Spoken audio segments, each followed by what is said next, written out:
ഞാൻ ദൈവനിന്ദ പറയുകയാണ് എന്നാരും തെറ്റിദ്ധരിക്കരുത്. സത്യം പറയുവാൻ എൻ്റെ മനസാക്ഷി എന്നെ നിർബന്ധിക്കുന്നു. കപടം എന്ന് തോന്നുന്നത് വിളിച്ചു പറയുവാൻ എൻ്റെ മനസാക്ഷി എന്നെ നിർബന്ധിച്ചുകൊണ്ടിരിക്കുകയാണ്. ആ ഉത്തരവാദിത്വം കൊണ്ടാണ് ഞാനിത് പറയുന്നത്. ഈ വിളക്കന്നൂരിലെ അത്ഭുതം എന്ന് കരുതി യേശുക്രിസ്തു മാതാവ് ഇവരൊന്നും പ്രത്യക്ഷപ്പെട്ടിട്ടില്ല എന്ന് ഞാൻ പറയുന്നില്ല. അപൂർവം സാഹചര്യങ്ങൾ സിറ്റുവേഷനിലൊക്കെ ഉണ്ടായിട്ടുണ്ട്. ലൂർദ്, ഫാത്തിമ അവിടെയൊക്കെ നടന്നിട്ടുണ്ട്. ഇല്ല എന്ന് ഞാൻ പറയുന്നില്ല. പക്ഷേ ഈ വിളക്കന്നൂരിലേത് ഈ കൃപാസനത്തെ കടത്തിവെട്ടുന്ന അത്ഭുത തട്ടിപ്പാണ് എന്ന് പറയേണ്ടിയിരിക്കുന്നു. അതിൻ്റെ വിശദാംശങ്ങൾ, അതിൻ്റെ നാൾ വഴികൾ നോക്കുമ്പോൾ ഏതൊരു മനുഷ്യനും അത് മനസ്സിലാകുന്നതാണ്.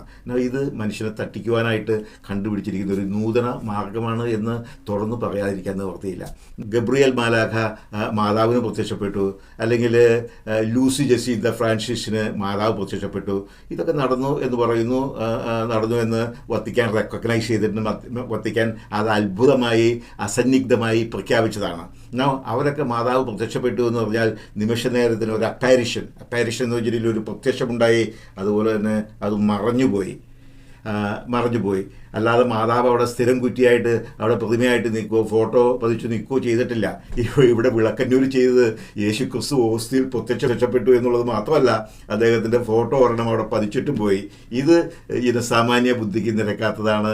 ഇത് റിഡിക്കുലസ് എന്നേ എനിക്ക് പറയാനുള്ളൂ. യേശുക്രിസ്തുവിൻ്റെ രൂപം എന്താണെന്ന് ആർക്കറിയാം? കണ്ടിട്ടുള്ളവരാരുണ്ട്? സമകാലീന പ്രതിമകളോ അല്ലെങ്കിൽ ചിത്രങ്ങളോ ഇല്ല. അപ്പം അങ്ങനെ ഇരിക്കുന്ന സമയത്ത്, അങ്ങനെ ഇരിക്കുന്ന സാഹചര്യത്തിൽ എങ്ങനെ പറയാൻ പറ്റും യേശുവിൻ്റെ രൂപം ഇതാണ് എന്ന്? അപ്പം അതാണ് ഞാൻ ഈ തട്ടിപ്പ് എന്ന് ഞാൻ പറയാൻ കാരണം. പ്രഥമ ദൃഷ്ട്യാ തന്നെ. അതിനുശേഷം തലശ്ശേരി രൂപതയുടെ ചാൻസലർ അച്ഛൻ, അദ്ദേഹത്തിൻ്റെ പേര് ഞാൻ മറന്നുപോയി, അദ്ദേഹം ഈ അത്ഭുതത്തെ പറ്റി ഒരു ഇൻ്റർവ്യൂവിൽ അദ്ദേഹം സംസാരിക്കുന്നത് ഞാൻ കേട്ടു. അദ്ദേഹം പറഞ്ഞതിൻ്റെ രക്തചുരുക്കം ഇതാണ്: ഈ 2013 ഈ പറയുന്ന സംഭവം നടന്നത് എന്നാണല്ലോ വൈപ്പ്. അത് നടന്നതിന് ശേഷം അതിനെപ്പറ്റി ഈ ഓസ്തി അവിടെ നിന്ന് അരമനയിലേക്ക് കൊണ്ടുപോയി, തലശ്ശേരി അരമനയിലേക്ക് കൊണ്ടുപോയി. അവിടെ നിന്ന് അത് വെരിഫിക്കേഷന് വേണ്ടിയിട്ടും പഠിക്കാൻ വേണ്ടിയിട്ടും വത്തിക്കാനിലേക്ക് അയച്ചു. 2013 തന്നെ വത്തിക്കാൻ ഈ സംഗതി കണ്ടിട്ട് അവരൊരു ചെറുവിരൽ പോലും അനക്കിയില്ല. സ്വാഭാവികമായിട്ടും അതവിടെ ഇരുന്നു. 2013 തുടങ്ങി 2023 വരെ ഏതാണ്ട് 10 കൊല്ലത്തോളം ഈ ഓസ്തി അവിടെ വത്തിക്കാൻ്റെ അവിടെ എവിടെയോ ഗോഡൗണിൽ ഇരുന്നു. 2023 അവസാനമായപ്പോഴത്തേക്കും ഇവർക്കാകപ്പാടെ നെർവസാകാൻ തുടങ്ങി.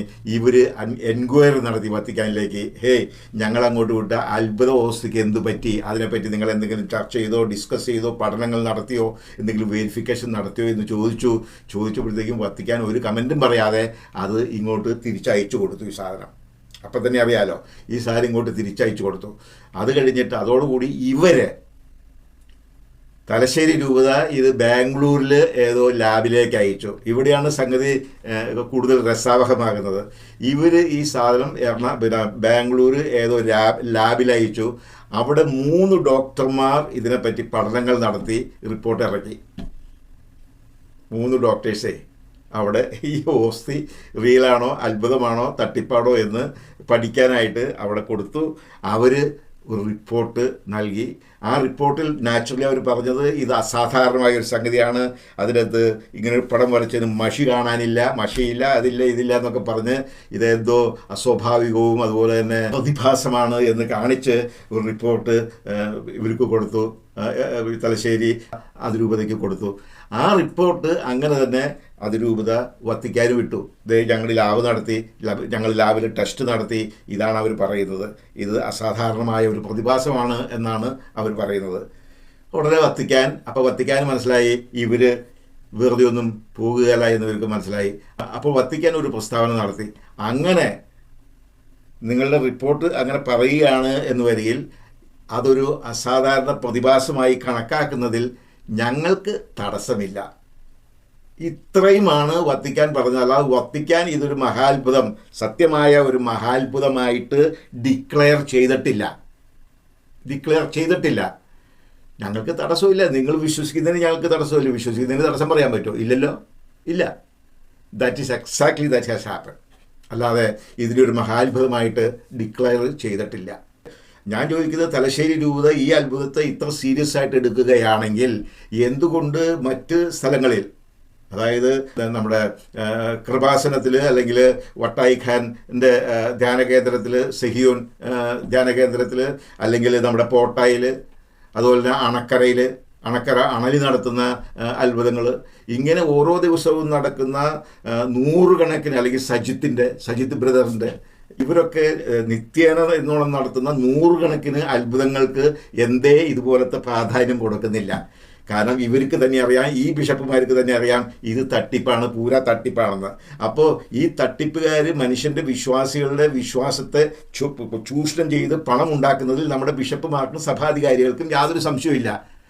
ആസ് ലോങ് ആസ് അതിൻ്റെ ഒരു പങ്ക്, ഒരു ഷെയർ അവർക്കും കിട്ടുന്നിടത്തോളം കാലം ഈ ധ്യാന കച്ചവടം നടത്തുന്നവരെല്ലാം അതിൻ്റെ ഒരു വിഹിതം ആ നടത്തുന്ന അത് സ്പോൺസർ ചെയ്യുന്ന പള്ളിക്കാർക്കും ഈ മെത്രാന്മാർക്കും കൊടുക്കുന്നുണ്ട് എന്നുള്ള കാര്യം നിങ്ങൾക്കറിയാവോ? ഇതൊരു ബിസിനസ്സാണ്, വിശ്വാസി ചൂഷണ ബിസിനസ്സാണ്. വിശ്വാസികളുടെ പണം തലങ്ങനെയും വിലങ്ങനെയും അത്ഭുതം പറഞ്ഞും അത് പറഞ്ഞും പിടിച്ച് പറിക്കാനുള്ള അന്ധവിശ്വാസികളും അല്പവിശ്വാസികളും വിശ്വാസി അടിമകളും അങ്ങോട്ട് ഒഴുകും. അവിടുത്തുകാർ കുറച്ച് പൈസ ഉണ്ടാക്കും. ഉള്ള കാര്യം പറയാല, 2 മാസത്തിനകം അത് കെട്ടടങ്ങിപ്പോവും.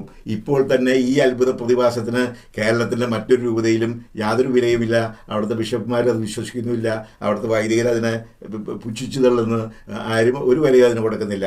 അപ്പോൾ ഇതും മറ്റ് അത്ഭുതങ്ങളെ പോലെ, എല്ലാ അത്ഭുതങ്ങളെയും പോലെ ഈ അത്ഭുതവും 2 മാസത്തിനകം ആൾക്കാർ മറക്കും. അവിടെ ഒന്നും ഉണ്ടാകുകയല്ല. ശരി, ഈ തട്ടിപ്പ് നടത്തുന്നവർ, വിളക്കന്നൂരിലെ തട്ടിപ്പുകാർ ശരിക്കും ചൂഷണം നടത്തുന്നത് പാവപ്പെട്ട വിശ്വാസികളെയല്ല, അവർ സത്യത്തിൽ ചൂഷണം നടത്തുന്നത് യേശു ക്രിസ്തുവിനെയാണ്. യേശു ക്രിസ്തുവിനെ വെച്ചാണ് അവർ ഈ വഞ്ചന നടത്തിക്കൊണ്ടിരിക്കുന്നത്, ഈ ചതിവ് നടത്തിക്കൊണ്ടിരിക്കുന്നത് എന്നുള്ള കാര്യം അവർ മനസ്സിലാക്കുന്നില്ല. പണത്തിന് വേണ്ടി, എല്ലാം പണത്തിന് വേണ്ടി, പണം വാരുവാൻ വേണ്ടി ഉള്ളൊരു ട്രിക്കാണിത്. വിശ്വാസികൾ ഇതിൻ്റെ അകത്ത് വീണു പോകരുത് എന്ന് ഞാൻ നിങ്ങളോട് വീണ്ടും അഭ്യർത്ഥിക്കുകയാണ്. Thank you very much.